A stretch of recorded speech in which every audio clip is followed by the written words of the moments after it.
வணக்கம். இந்த பத்திரிகையாளர் சந்திப்புக்கு வருகை தந்துள்ள பத்திரிகை மற்றும் காட்சி ஊடக தோழர்கள் அனைவருக்கும் பணிவான வணக்கம். என் பேர் பாரதி, தலைவர் நெய்தல் மக்கள் கட்சி. கபடி மாறன், தலைவர் தமிழ்நாடு மீனவர் முன்னேற்ற சங்கம். எஸ்ஏ மகேஷ், அகில இந்திய பாரம்பரிய மீனவர் சங்கம். நாஞ்சில் ரவி, தலைவர் அனைத்து மீனவர்கள் சங்கம். சேனாதிபதி சின்னத்தம்பி, தேசிய பாரம்பரிய மீனவர்கள் கூட்டமைப்பு. நாங்கள் எல்லாருமே இன்றைக்கி பத்திரிகையாளர் சந்திப்புக்கு வந்திருக்கக்கூடிய ஒரு முக்கியமான விஷயம் என்னன்னு பார்த்தீங்கன்னா, இந்த 2026 சட்டமன்ற தேர்தலில் திராவிட முன்னேற்ற கழகம் 164 வேட்பாளர்களோட பட்டியலை வெளியிட்டிருக்காங்க. இது வரலாற்றிலே இல்லாத அளவுக்கு கடலோர சமூகங்களான பாரம்பரிய மீனவ மக்களோட பிரதிநிதித்துவம் ஒருத்தரை கூட இல்லாத வந்திருக்கக்கூடிய முதல் ஒரு வேட்பாளர் பட்டியலை பார்க்குறோம். கடற்கரையில் கிட்டத்தட்ட 14 கடலோர மாவட்டங்களில் 608க்கும் மேற்பட்ட மீனவ கிராமங்களை சார்ந்த மீனவ மக்கள் 38 கடலோர சட்டமன்ற தொகுதிகளுக்கு வாக்களித்துக்கின்னு வரோம். திமுக, அதிமுக இது போல் இருக்கக்கூடிய பெரிய கட்சிகள் எப்பவுமே கடலோர சமூகங்களான மீனவ மக்களுக்கு குறைஞ்சபட்சம் அந்த பிரதிநிதியாவது ஒவ்வொரு தேர்தலையும் கொடுத்துன்னு வர்றது வழக்கம். ஆனால் இந்த வேட்பாளர் பட்டியலில் ஒரு மீனவரை கூட வேட்பாளராக நிறுத்தாமல் ஒரு மிகப்பெரிய வரலாற்று பிழையை திமுக செஞ்சுருக்குன்றதை அனைவருக்கும் சுட்டி காட்டக்கூடிய வகையில் தான் இந்த பத்திரிகையாளர் சந்திப்பை நாங்கள் நடத்துகிறோம். கடந்த தேர்தல் 2021 இதே திமுக திருவொற்றியூர் சட்டமன்ற தொகுதியில் கேபி சங்கர் அவர்களுக்கு ஒரே ஒரு பிரதிநிதித்துவத்தை கொடுத்துருந்தாங்க. அந்த தேர்தல் அவர் வெற்றியும் பெற்றார். வழக்கமாக எந்த கட்சி ஆட்சிக்கு வந்தாலும் மீன்வளத்துறை அமைச்சராக மீனவர்களை தான் நியமனம் செய்வாங்கன்றது நம்ம எல்லாருக்குமே தெரிஞ்ச ஒரு விஷயம். அந்த வகையில் 2021 வெற்றி பெற்ற கேபி சங்கரை மீன்வளத்துறை அமைச்சராக வருவார் அப்படின்னு எதிர்பார்த்த வகையில் மீனவர் இல்லாத ஒருத்தருக்கு மீன்வளத்துறை அமைச்சராக கொண்டு மிகப்பெரிய ஏமாற்றத்தை ஒட்டுமொத்த மீனவர்களுக்கும் கொடுத்துருந்தாங்க. கடந்த 5 ஆண்டுகளில் தொடர்ந்து மீன்வளத்துறை அமைச்சர் மீனவருக்கு நியமனம் செய்யணும் அப்படின்ட்டு தொடர்ந்து நாங்கள் வலியுறுத்தினே வந்தோம். ஆனால் திமுக தலைவர் ஸ்டாலின் இதை எந்த வகையிலையும் பொருட்படுத்தவே இல்லை, அதை பற்றி கவலையும் படவே இல்லை. இப்போ பார்த்தீங்கன்னா 2026 இந்த வேட்பாளர் பட்டியலில் ஒரு மீனவருக்கு கொடுக்காதது மட்டும் இல்லை, தேர்தல் அறிக்கை வெளியிட்டிருக்கு திமுக.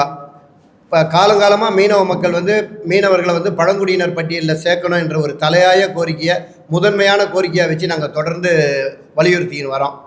எந்த கட்சியாக இருந்தாலும் மீனவர்களை பழங்குடியினர் பட்டியலில் சேர்க்கறதுக்கு தேவையான முயற்சிகளை எடுப்போன்ட்டு ஒரு வாக்குறுதியை கொடுப்பாங்க. இந்த 2026 திமுக தேர்தல் அறிக்கையில் பார்த்தீங்கன்னா, மீனவர்களை பழங்குடியினர் பட்டியலில் சேர்க்குறேன்ற அந்த சரத்தையே இருட்டடிப்பு செஞ்சுருக்காங்க. மொத்தத்தில் பார்த்தீங்கன்னா, மீனவர்களுக்கான அரசியல் பிரதிநிதித்துவம் இல்லை, கல்வி, வேலை வாய்ப்பு, அரசியலில் மீனவர்களுக்கான பிரதிநிதித்துவம் கிடைக்கிறதுக்கு வைக்கக்கூடிய ஒரே கோரிக்கையாக இருக்கக்கூடிய மீனவர்களை பழங்குடியினர் பட்டியலில் சேர்ப்போம் அப்படின்ற கோரிக்கையும் அதில் இல்லை. இதையெல்லாம் பார்க்கும்போது முழுக்க திமுக தலைமை கடலோர சமூகங்களான மீனவ மக்கள் மேலே ஒரு அறிவிக்கப்படாத யுத்தத்தை நடத்துகிறாங்க அப்படின்ட்டு ஒட்டுமொத்தமாக மீனவ மக்கள் பார்த்துக்கின்னு இருக்காங்க. ஏன்னா கடந்த 5 ஆண்டுகளில் கடற்கரையில் பாரம்பரிய மீனவர்களோட வாழ்வாதாரத்தை பாதிக்கக்கூடிய நிறைய திட்டங்களை திமுக அரசு கொண்டு வந்திருக்கு. இதிலிருந்து எங்களை பாதுகாக்கணும், எங்களை மீட்கணும்னா எங்களுக்கான அரசியல் பிரதிநிதியும் கண்டிப்பாக அதில் இருக்கணும். இப்போ அறவே ஒருத்தர் கூட கொடுக்காம மிகப்பெரிய ஒரு வரலாற்று பிழையை செஞ்சதுனால இன்றைக்கி 14 கடலோர மாவட்டங்கள்லையும் மீனவ மக்கள் மிகப்பெரிய எதிர்ப்புகளை தெரிவிக்கக்கூடிய ஒரு சூழல் வந்திருக்கு. இப்போ நாங்கள் எல்லாருமே சேர்ந்து நாங்கள் வைக்கக்கூடிய கோரிக்கைன்றது, திமுக தலைவர் ஸ்டாலின் அவர்கள் தயவு செய்து மீனவர்களுக்கான உரிய பிரதிநிதித்துவத்தை இந்த தேர்தலில் வழங்கணும். அப்படி வழங்காத பட்சத்தில் 14 கடலோர மாவட்டங்களில் இருக்கக்கூடிய அந்த 38 கடலோர சட்டமன்ற தொகுதிகளில் ஒட்டுமொத்தமாக திமுகவை புறக்கணிப்போம். அதிகாரம் இருக்கிறதுனால எங்களுக்கான பிரதிநிதித்துவம் நீங்கள் மறுத்தீங்கன்னா நிச்சயமாக இந்த தேர்தலில் உங்களுக்கான அதிகாரத்தை பறிக்கக்கூடிய வேலையை நாங்கள் செய்வோன்றதை தெரிவிக்க நாங்கள் இங்கே வந்திருக்கோம். கடந்த 5 ஆண்டுகளில் கடற்கரையை தனியாருக்கு கைப்பற்றக்கூடிய வகையில் நிறைய திட்டங்களை கொண்டு வந்திருந்தாங்க. இது பாரம்பரியமாக இருக்கக்கூடிய மீனவரோட வாழ்வாதாரத்தையும் மீன்பிடி தொழிலையும் மிக கடுமையாக பாதிச்சுன்றதை இந்த நேரத்தில் தெரிவிச்சுக்கிறேன். குறிப்பாக பார்த்தீங்கன்னா, நாமெல்லாம் இருக்கக்கூடிய சென்னை மெரினா கடற்கரையில் ஒரு இடத்துல கொண்டு வந்த நீலக்கொடி திட்டம் இன்றைக்கி அதே மெரினா கடற்கரையில் நான் கூடுதலாக 4 இடங்கள்லையும், சென்னை மாவட்டத்தில் கிட்டத்தட்ட ஒரு 9 இடங்கள்லையும் கொண்டு வரதுக்கான பணிகளை வந்து அவங்க தொடர்ந்து செஞ்சுக்கிட்டு இருந்தாங்க. இது முழுக்க முழுக்க பாரம்பரிய மீனவர்கள் தங்களோட படகுகளையும் வலைகளையும் நிறுத்தி வைக்கக்கூடிய அந்த இடங்கள்லாம் இந்த நீலக்கொடி திட்டத்தை கொண்டு வந்து இன்றைக்கி முழுமையாக அதுக்கு தேவையான கட்டமைப்பில் பண்ணிவிட்டு, இப்போ பார்த்தீங்கன்னா இப்போ காலங்காலமாக நாங்கள் நிறுத்தி வைக்கக்கூடிய அந்த படகுகளையும் கடற்கரையிலேருந்து நீங்கள் வேறு இடத்துக்கு தள்ளி வைங்க அப்படின்ற ஒரு மிகப்பெரிய நெருக்கடியை வந்து கொடுத்துன்னு இருக்காங்க.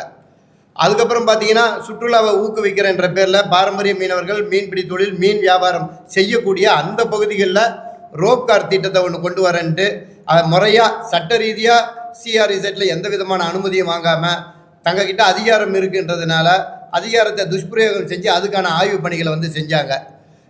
கொஞ்சம் அந்த செங்கல்பட்டு மாவட்டத்தில் போயிட்டீங்கன்னா 16 மீனவ கிராமங்களோட வாழ்வாதாரத்தை பாதிக்கக்கூடிய வகையில் மாமல்ல நீர்த்தேக்க திட்டம்னு ஒன்று கொண்டு வந்தாங்க. முழுக்க முழுக்க அந்த பகுதி வந்து உப்பங்கழி, பல ஆண்டுகளாக உப்பங்கழியாக இருந்த இடம். அந்த உப்பங்கழியில் வந்து இறால்களும் மீன் அதிகமாக இனப்பெருக்கம் செஞ்சு அந்த பகுதியில் இருக்கக்கூடிய ஒரு 16 மீனவ கிராமங்களை சேர்ந்த மக்கள் வந்து தங்களோட வாழ்வாதாரத்துக்கு காலங்காலமாக பயன்படுத்தின்னு வராங்க. ஒரு இடத்துல குடிநீர் ஆதாரம் வேணும் அப்படின்னா செங்கல்பட்டில் ஏகப்பட்ட ஏரிகள் இருக்குது. 500க்கும் மேற்பட்ட ஏரிகள் இருக்கக்கூடிய ஒரு மாவட்டம் எதுனா அது செங்கல்பட்டு மாவட்டம். அந்த இடத்துல ஒரு நல்ல ஏரியோட அதை வந்து தூர்வாரி ஆழப்படுத்தி நன்னீரை வந்து இன்னும் அதிகப்படுத்தி அதை அனைத்து மக்களுக்கும் கொடுக்கலாம். ஆனால் அவங்களோட நோக்கம் வந்து ஒரு திட்டத்தை கொண்டு வந்துட்டு தாங்க ஆதாயம் அடையணும், அதனால் சுற்றுச்சூழலுக்கு என்ன கேடு வந்தாலும் கவலை கிடையாது. இதனால் காலகாலமாக அதை வாழ்வாதாரத்தை இழக்கக்கூடிய மீனவர்களை பற்றி அவங்க கவலைப்படலை. தங்களோட இந்த கான்ட்ராக்டில் தங்களுக்கு எவ்வளோ கிடைக்குன்ற அடிப்படையில் சுற்றுச்சூழலுக்கு மிகப்பெரிய கேடு விளைவிக்கக்கூடிய இந்த திட்டத்தை வந்து கொண்டு வந்தாங்க. அதே போல் தஞ்சாவூரில் பார்த்தீங்கன்னா கடல் பசு பாதுகாப்பு மையம் பேரை பார்த்தீங்கன்னா ரொம்ப நல்ல திட்டமாக இருக்கும். கடல் பசு பாதுகாக்கிறாங்க, இதில் என்ன பிரச்சனை அப்படின்னு. கடல் பசுன்றது நம்ம எல்லாருக்குமே தெரியும்.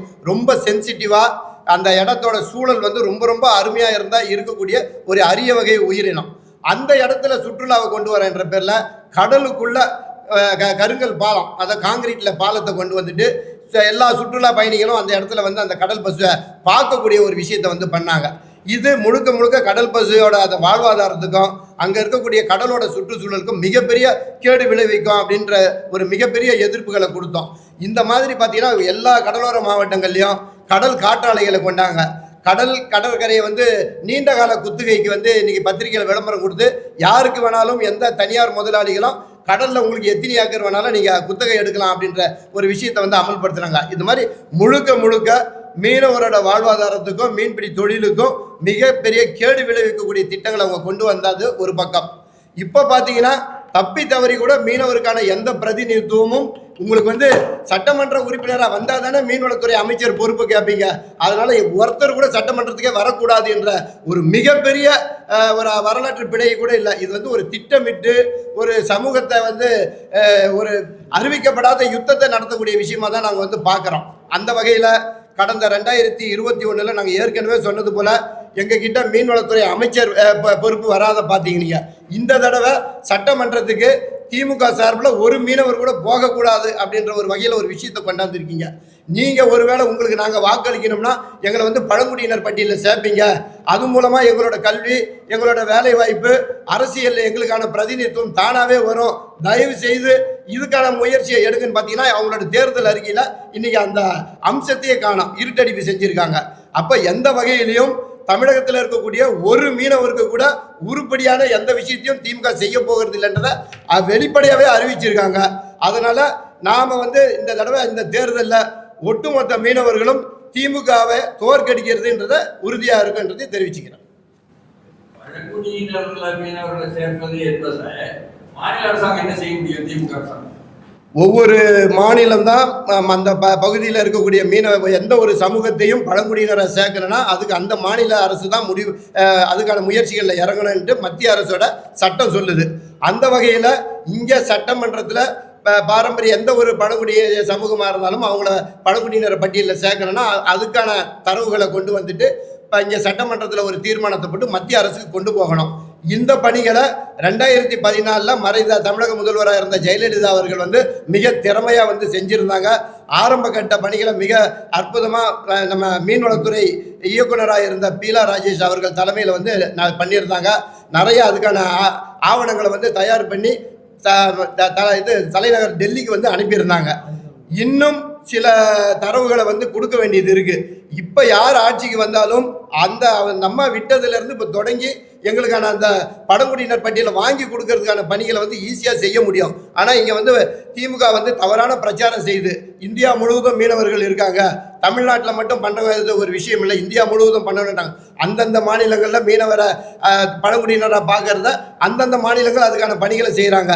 ஆனால் தமிழகத்தில் இந்தியாவுக்கே நாங்கள் முன்மாதிரி, எல்லாத்துலேயும் நாங்கள் தான் முன்னோடி அப்படின்னு சொல்லக்கூடிய நீங்கள் பாரம்பரியமாக இருக்கக்கூடிய இந்த மீனவர்கள் விஷயத்தில் மிகப்பெரிய ஒரு அவதூறான ஒரு விஷயத்தை வந்து நீங்கள் இப்போ எங்களுக்கு சீட்டு கொடுக்காத மூலம் மட்டுமில்லை, எங்களை பழங்குடியினர் பட்டியலில் சேர்க்காதது மூலமாக உங்களோட ஒட்டுமொத்த எதிர்ப்பை மீனவர்கள் மேலே நீங்கள் வச்சிருக்கீங்கன்றதை வெளிப்படையாக தெரியுது.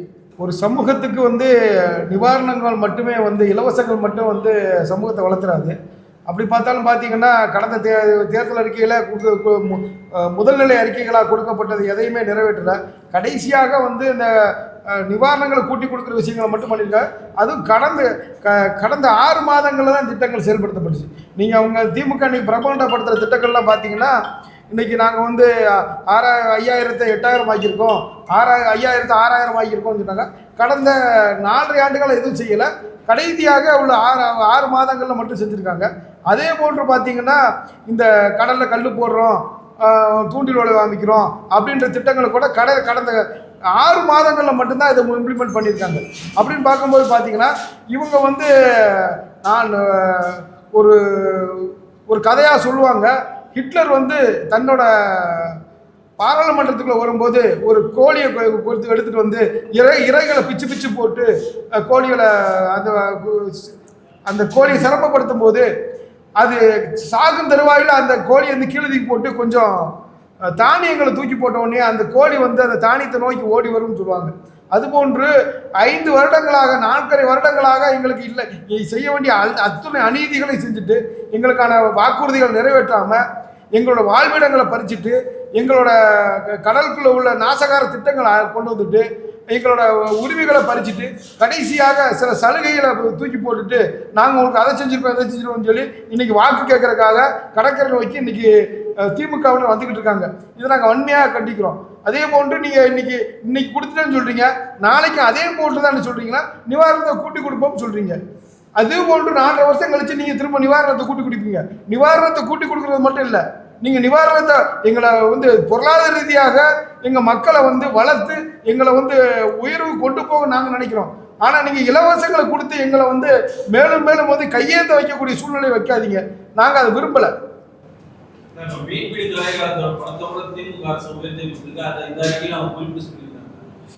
கடந்த இதுக்கு முன்னால் பார்த்தீங்கன்னா ஜெயலலிதா 2011 இதே போல் இந்த தடை காலத்தை 4000 ரூபாவை உயர்த்தி தரேன்னு அனௌன்ஸ் பண்ணாங்க.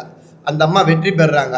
வெற்றி பெற்றவொன்னே கோட்டைக்கு போயிட்டு போடக்கூடிய அந்த முதல் சில கையெழுத்துக்களில் மீனவருக்கான இந்த விஷயத்தையும் போட்டுட்டு அந்த ஆண்டிலேயே அமுல்படுத்தணுங்க அவங்க. ஆனால் இதே திமுக வந்து கடந்த 2021 இந்த தடைக்கால காசை வந்து 8000 ரூபாய் உயர்த்தி தரேன்னு சொன்னாங்க. அதில் வந்து மாற்று கருத்து இல்லை. ஆனால் அதே போல் இவங்க எப்போ உயர்த்தி விட்டாங்கன்னா 4 ஆண்டுகள் நிறைவு பெற்ற பிறகு கடைசியாக இந்த ஓராண்டு மறுபடியும் மக்களை சந்திக்கணும், தேர்தலுக்கு போகணுன்றதுனால இந்த 5வது ஆண்டில் மட்டும்தான் இதை வந்து நிறைவேற்றினாங்க. அதனால் ஒரு விஷயத்தை ஒரு மக்களுக்கு கொடுக்கக்கூடிய வாக்குகளை வெற்றி பெற்று நான் ஆட்சிக்கு போனேன் அடுத்த நிமிஷம் அமுல்படுத்துறதுக்கான வேலையை பார்க்கணுமே தவிர எப்போ எல்லாம் முடிஞ்சு விட்டு இந்த பக்கம் ஓட்டே போய் கேட்க முடியாதுன்ட்டு பேருக்கு வந்து அவங்க அதை அமுல்படுத்துறதை வந்து நம்ம வந்து ஏற்றுக்கவே முடியாதுன்றதை நம்ம தெரிவிச்சுக்கிறேன். அதே போல் 2011 பார்த்தீங்கன்னா இங்கே ஒரு கடற்கரையில் வந்து ஒரு மிகப்பெரிய மேம்பாலத்தை கொண்டு வரேன்ட்டு திமுக வந்து அன்றைக்கி அனௌன்ஸ் பண்ணியிருந்தாங்க. ஆனால் ஜெயலலிதா அவர்கள் அந்த தேர்தல் அறிக்கையிலே எங்களுக்கு வாக்கு கொடுத்துருந்தாங்க, நான் வந்தால் இந்த கடற்கரையில் வரக்கூடிய இந்த மேம்பாலத்தை வந்து தடுத்து நிறுத்துவேன்.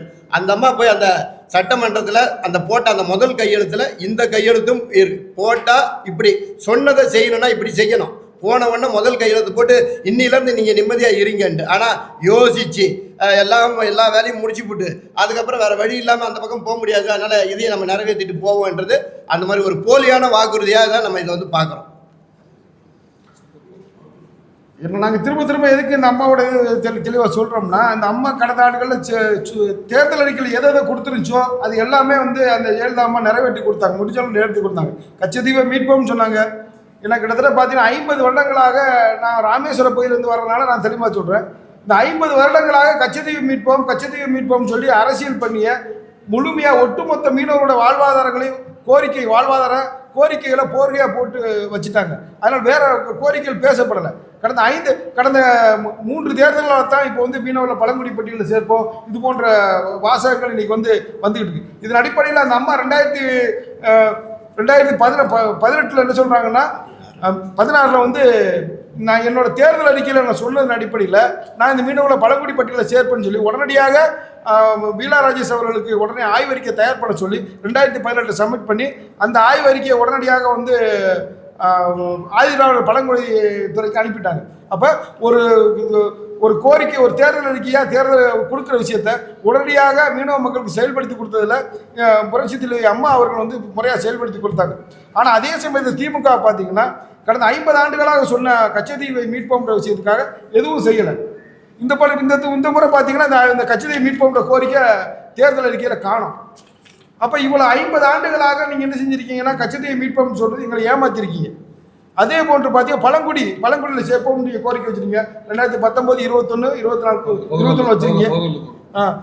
ஆனால் இது பழங்குடி பட்டியலில் வைக்கும்போது இந்த தேர்தல் அறிக்கையில் இல்லை. அப்போ தொடர்ச்சியாக நீங்கள் என்ன செய்றீங்கன்னா எங்களுக்கு வந்து ஏமாற்றும் விதமாக தேர்தல் அறிக்கை ஏதோ எங்களுக்கு வந்து அப்பப்போ வந்து அழுகிற குழந்தைகளுக்கு முட்டாய் கொடுப்பது போன்ற ஏமாற்று வேலையாக தான் எங்களுக்கு தெரியுது. ஆனால் உங்கள் ஏமாற்று வேலைக்கு நாங்கள் ஆள் இல்லை, நாங்கள் விழித்து கொண்டோம், இனிமே வந்து திமுகவுக்கு நாங்கள் வாக்களிக்க மாட்டோம்னு சொல்லி மீனவர் முடிவு. அண்ணன் சொன்ன மாதிரி இந்த வரலாற்று பிழையை வந்து திமுக செஞ்சிருக்கு. சமூக நீதியை அடிநாதமாக கொண்டு தொடங்கப்பட்ட திமுக என்பது இன்று சமூக நீதிக்கு எதிராக சமூக அநீதியை தூக்கி பிடிக்கின்ற கட்சியாக இந்த பாரம்பரிய மீனவ சமூகத்தை, ஒரு தமிழ் சமூகத்தில் குறிப்பிடக்கூடிய ஒரு சமூகமாக இருக்கக்கூடிய முக்கிய தொழிற்சமூகமான 18 சாதிகளை உள்ளடக்கி இருக்கக்கூடிய இந்த கடலோர மீனவ சமூகத்தை முற்றுமுழுதாக புறக்கணித்து ஒரு சமூக அநீதியை இழைத்திருக்கிறார்கள். இந்த திமுக என்ற கட்சி தொடங்கப்பட்டது ஒரு சாதியின் பிடியில் தமிழகம் இருக்கிறது அல்லது இந்தியா இருக்கிறது, அதிலிருந்து மீட்டு வர வேண்டும், இங்க இருக்கக்கூடிய அனைத்து சமூகங்களுக்கும் உரிய பிரதிநிதித்துவம் கிடைக்க வேண்டும் என்கிற நோக்கத்தை கொண்டு தொடங்கப்பட்ட அந்த கட்சியை அதுக்கு எதிர்மறையான இடத்துக்கு கொண்டு நிறுத்தியிருக்கிறார் என்பதைதான் நாம் சொல்ல வேண்டியிருக்கு. இப்படியான ஒரு அரசியலில் திமுக செய்யக்கூடிய இந்த அநீதி என்பது சமீபத்தில் பார்த்தீங்கன்னா ஒரு RSS விஸ்வ இந்து பரிஷத் அல்லது இந்து மகாசபாவுடைய பின்னணியில் வந்த ஒருத்தருக்கு கூட தனியாக கூப்பிட்டு அவருக்கு ஒரு சீட்டை வழங்கியிருக்காங்க. இங்க ஒட்டுமொத்தமாக இருக்கக்கூடிய மீனவ சமூகம் போது இப்போ சின்ன தம்பி கேட்டீங்கன்னா 10% மீனவர்கள் அப்படின்னு சொல்லுவாங்க. ஆனா இங்க நாம அந்த 10% என்பதை 7% வச்சா கூட அல்லது 7% கூட வேண்டாம், அதுலயும் பாதி அல்ல அதை விட குறைவாக 3% தான் தமிழ்நாட்டில் இந்த கடலோர மீனவ சமூகங்கள் இருக்குதுன்னு வச்சா கூட 234 தொகுதிகள்ல 7 தொகுதிகள் மீனவர்களுக்கு ஒதுக்கப்பட வேண்டும். இங்க நம்ம 7 தொகுதி கொடுக்காதது மட்டும் இல்ல, ஒத்த தொகுதியை கூட தூக்கியிருக்காங்க. இது முற்றுமுழுதாக எங்களுக்கு எதிரான செயல். இது மீனவர்களுக்கு மட்டும் எதிரான செயல் அல்ல, தமிழ்நாட்டில் இருக்கக்கூடிய பல்வேறு சமூகங்கள், குறிப்பாக 1%, 2% இருக்கக்கூடிய பல்வேறு சமூகங்களுக்கு இருக்கிறது. இங்க பாத்தீங்கன்னா ஒரு குறிப்பிடக்கூடிய ஒரு 4 சமூகங்கள் 5 சமூகங்கள் தான் வந்து ஒட்டுமொத்தமாக இருக்கக்கூடிய இந்த 234 தொகுதிகள்ல கிட்டத்தட்ட 200 தொகுதிகள்ல ஒரு 4 சமூகங்களே வந்து கைப்பற்றி இருக்க மாதிரி தான் ஒரு சூழல் தான் இங்க இருக்கு. இங்க பல்வேறு சமூகங்கள் இருக்கிறது. நாங்களாவது ஒரு பெரிய சமூகம். இங்கு 10 சீட்டு 15 சீட்டு 20 சீட்டு வச்சிருக்கக்கூடிய கட்சிகளுக்கு அல்லது அந்த சமூகங்களுக்கு இணையான சமூகம் தான் மீனவ சமூகம். எங்களை முற்றுமுழுதாக புறக்கணிக்கிறார்கள். எங்களையே புறக்கணிக்கிறாங்கன்னு போது இங்க தமிழ்நாட்டில் இருக்கக்கூடிய பல்வேறு சிறு சிறு சமூகங்கள் இருக்கிறது. 0.5% இருக்கக்கூடிய சமூகங்கள்லாம் இருக்கு, அதுக்கு குறைவான சமூகங்கள்லாம் இருக்கு. இந்த இதுவரைக்கும் ஒரு எம்எல்ஏ கூட வராத பல்வேறு சமூகங்கள் இருக்கு. சோ இந்த அநீதியை மாற்றி சமூக நீதியை உருவாக்குவதுதான் திமுகவுடைய கொள்கையாக இருக்க முடியும். ஆனா அதுக்கு எதிர்மறையா இந்த சமூக அநீதியை இழைத்திருக்கக்கூடிய திமுக இது ஒரு வரலாற்று பிழையை செய்திருக்கிறது. இது 100 வருஷம் ஆனாலும் 1000 வருஷம் ஆனாலும் திமுகவுக்கு இது ஒரு கரும்புள்ளியாக இருக்கும். இப்படியான விஷயங்களை தொடர்ந்து செய்வதாக இருந்தால் பெரியாருடைய படத்தையோ அல்லது அண்ணாவினுடைய படத்தையோ அல்லது கருணாநிதியுடைய படத்தையோ கூட இவர்கள் போடுவதற்கு தகுதியற்றவர்களாக ஆகிறார்கள் என்பதை தலைவர் திமுக தலைவர் ஸ்டாலின் அவர்களும் அதனுடைய துணை முதல்வராக இருந்த உதயநிதி ஸ்டாலின் அவர்களும் உணர வேண்டும். எனவே இந்த விஷயத்தை மாற்றாமல், மீனவர்களுக்கு உரிய பிரதிநிதித்துவம் வழங்காமல், ஒரு சீட்டாவது கொடுக்காத பட்சத்தில் இனி அவர்கள் பெரியாருடைய படத்தையோ அல்ல அண்ணாவுடைய படத்தையோ கருணாநிதியுடைய படத்தையோ பயன்படுத்தக்கூடாது என்பதை கூறி விடைபெறுகிறேன். நன்றி. என் பேர் நாஞ்சில் ரவி, அனைத்து மீனவர் சங்கத்தினுடைய தலைவர். தமிழகத்தில் நடைபெறக்கூடிய 2024-26 சட்டமன்ற தேர்தலில் திமுக மட்டும் 164 தொகுதியில் போட்டியிடும். இந்த 164 தொகுதியில் தமிழ்நாட்டில் இருக்கக்கூடிய எந்த ஒரு மீனவருக்கும் போட்டியிடுறதுக்கு வாய்ப்பு கொடுக்கல. குறிப்பாக சிட்டிங் எம்எல்ஏ இருந்த திருவொற்றியூர் சட்டமன்ற உறுப்பினர் அண்ணன் KP சங்கருக்கு கூட இந்த முறை வாய்ப்பு வழங்கப்படலை. அப்படின்னா திமுகவில் போட்டியிடுறதுக்கு தகுதியான மீனவ வேட்பாளர்கள் இல்லையா? ஏன் திமுகவில் மீனவர்களை புறக்கணிச்சிங்க? தமிழ்நாட்டில் வெறுமனே 5% வாக்காளர்கள் உள்ள 5% வாக்காளர் உள்ள தெலுங்கர்களுக்கு 30 சீட்டு வந்து திமுக வழங்கியிருக்கு. அதே போல அண்ணா திமுகலேருந்து திமுகவுக்கு வந்த வேட்பாளர்களுக்கு ஒரு 18 பேருக்கு வந்து போட்டியிடுறதுக்கு வாய்ப்பு கொடுத்துருக்குறாங்க. நாடார் சமூகத்துக்கு ஒரு 10 பேர் போட்டியிடுறதுக்கு வாய்ப்பு கொடுத்துருக்குறாங்க. தமிழ்நாட்டில் 10% வாக்காளர்கள் உள்ள 1 கோடிக்கு மேற்பட்ட மீனவ சமூகம் இருக்கக்கூடிய 14 கடலோர மாவட்டத்தில் ஏறக்குறைய 610 மீனவ கிராமத்தில் இருக்கக்கூடிய பல்வேறு உட்பிரிவுகளை கொண்ட இந்த மீனவ சமூகத்துக்கு திராவிட முன்னேற்ற கழகத்துடைய திமுகவுடைய வேட்பாளர் பட்டியலில் ஒரு மீனவரை கூட அறிவிக்கல. உங்க கட்சியில் இருக்கக்கூடிய கன்னியாகுமரி மாவட்டத்தை சார்ந்த AJ ஸ்டாலின் மாநில மீனவர் அணி செயலாளர், அவர் தகுதியான வேட்பாளர் இல்லையா? நாகப்பட்டினத்தில் இருக்கக்கூடிய அண்ணன் கௌதமன் அவர்கள், அவரு உங்களுக்கு தகுதியான வேட்பாளர் இல்லையா? அதே போல தொடர்ந்து 10-15 ஆண்டுகளாக இலங்கை இந்திய மீனவருடைய பேச்சுவார்த்தைக்கு போய் கொண்டிருக்கக்கூடிய திரு மனோகரன் அவர்கள் நாகப்பட்டினத்தை சார்ந்தவர், அவர் தகுதியான வேட்பாளர் இல்லையா? திருநெல்வேலி மாவட்டத்தை சார்ந்த ஜூட் எரிக் பாண்டியன் உங்க கட்சியில் இருக்கிறார், அவர் தகுதியான வேட்பாளர் இல்லையா? திருச்செந்தூர்ல இருக்கக்கூடிய வீரபாண்டியப்பட்டினத்தை சார்ந்த அண்ணன் ஸ்ரீதர் வந்து உங்க மீனவர் அணியில் இருக்கிறாரு, அவர் தகுதியான வேட்பாளர் இல்லையா? சென்னையை சார்ந்த சேப்பாக்கம் தொகுதியில் இருக்கக்கூடிய உதயநிதி ஸ்டாலினுடைய தொகுதியில் இருக்கக்கூடிய அண்ணன் VP பொன்னரசு, அவர் வந்து தகுதியான வேட்பாளர் இல்லையா? சிட்டிங் எம்எல்ஏ இருக்கக்கூடிய அண்ணன் KP சங்கர் அவருடைய பதவியை பறிச்சு அவருக்கு வந்து நீங்க வந்து வாய்ப்பு கொடுக்காம நீங்க வந்து மேல இருந்து உத்தரவு போடுறீங்க, நாங்க கூட்டணிக்கு கொடுத்துறோம், எல்லாருக்கும் கொடுத்துறோம், நீங்க எல்லாரும் இறங்கி வேலை செய்யுங்க அப்படின்னு சொன்னா எந்த மீனவர் எந்த முகத்தை வச்சு யாருக்கிட்ட போய் எப்படி போய் வேட்பாளர் எங்களை அறிவிக்காம நாங்க போய் கேட்க முடியும்? மீனவர்கள் அல்லாதவரை தொடர்ந்து நீங்க வந்து 2021 ஜெயிச்ச திருவொற்றியூர் வேட்பாளர் அண்ணன் சங்கர் அவர்களுக்கு மந்திரி பதவி கொடுக்கல. 2021 இருந்தே நீங்க வந்து மீனவர் அல்லாதவரை வந்து நீங்க வந்து மந்திரி ஆக்கி அப்பவே எங்க முதுகுல குத்த ஆரம்பிச்சிட்டீங்க. 2026 சட்டமன்ற தேர்தலில் 5% வாக்காளர் உள்ளவருக்கு 30 சீட்டு கொடுக்கக்கூடிய உங்களுக்கு 10% வாக்காளர் உள்ள மீனவர்களுக்கு ஒரு சீட்டு கொடுக்க உங்களுக்கு முடியலன்னா திமுக சமூக நீதி பேசுறதுக்கு அருகதையற்ற கட்சி. திராவிட முன்னேற்ற கழகம் தொடங்குறதுக்கு காரணமா இருந்தது மீனவர்கள். திராவிட முன்னேற்ற கழகம் ராயபுரத்தில் ராபின்சன் பார்க்ல ஒரு மீட்டிங்கை போட முடியாம காங்கிரஸ்காரங்களால திமுகவினரை அடிச்சு துரத்தும் போது பனமர தொட்டியை சார்ந்த அண்ணன் ஜீவரத்னம் அவர்களுடைய தலைமையில வந்து காங்கிரஸ்காரங்களை அடிச்சு ஓட விட்டு இந்த திமுகவை அங்க நிலைநாட்டவர் மீனவ சமூகத்தை சார்ந்தவர். அப்படிப்பட்ட மீனவ சமூகத்தை நீங்க புறக்கணிச்சுட்டு தமிழ்நாட்டில் நீங்க வெற்றி பெற்றுருவீங்களா? தமிழ்நாட்டில் தளபதி ஸ்டாலின் அவர்களுடைய ஆட்சி இனிமே வராது, வரக்கூடாதுங்கிறது தான் மீனவருடைய நோக்கம்.